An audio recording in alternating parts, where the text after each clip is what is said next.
Hey, my name is Ben Kaplan. My partner is Ethan Valdez, and the movie that we are reviewing is Fight Club.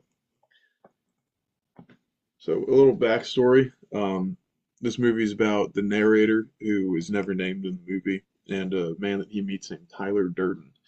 So, the narrator is kind of he's like this day-to-day corporate office kind of guy, and is really upset with how his life has become. He's also suffers from insomnia, and that kind of is the main stressor of his life before the movie gets into the weeds of who he is and his relationship with Tyler Durden.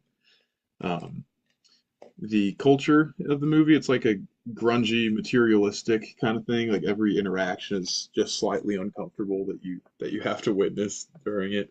And the environment is like kind of extremely masculine to a fault, and there's a lot of violence involved.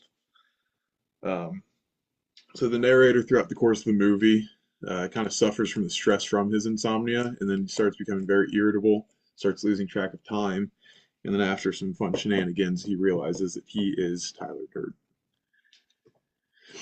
So the disorder highlighted in this movie is dissociative identity disorder.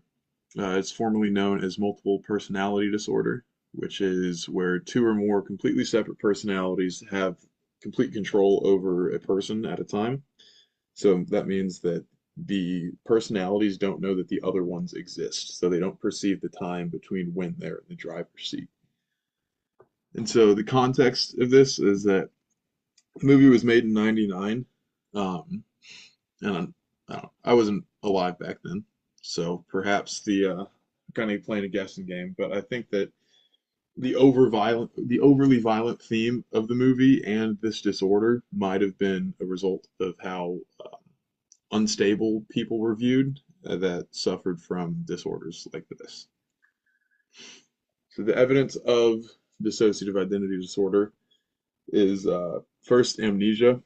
He says in the movie, it's a direct quote, he said he nods off, he wakes up in strange places without having any idea how he got there.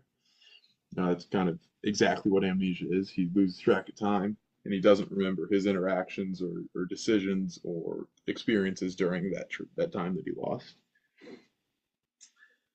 This is further proven when there's a thing called Project Mayhem in the movie where they're trying to blow up the whole city, and he realizes that he doesn't want a part in it anymore. The narrator does.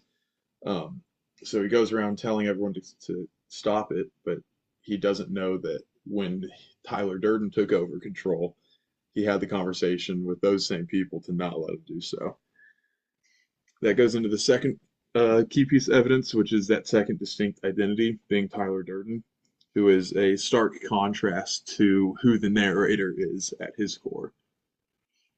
He also, like I said before, doesn't remember the conversations that Tyler Durden has with other people. He only remembers the conversations he has.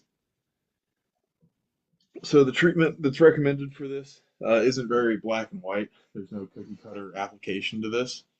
The first step is getting the patient to realize that there is the problem. And for this, we recommend cognitive behavioral therapy or CBT. This would help the narrator recognize the illness and then work to fix it. They'd be able to identify the thoughts that lead them towards that personality switch, and they would work with kind of mind games to be able to recognize the triggers that cause that switch.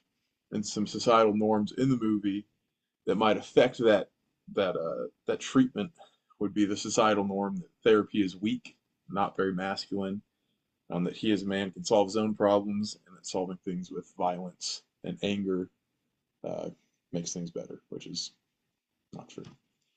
Broader perspective, this movie's accurate because it displays amnesia in two distinct identities who have very different behavior, worldviews, and speech patterns.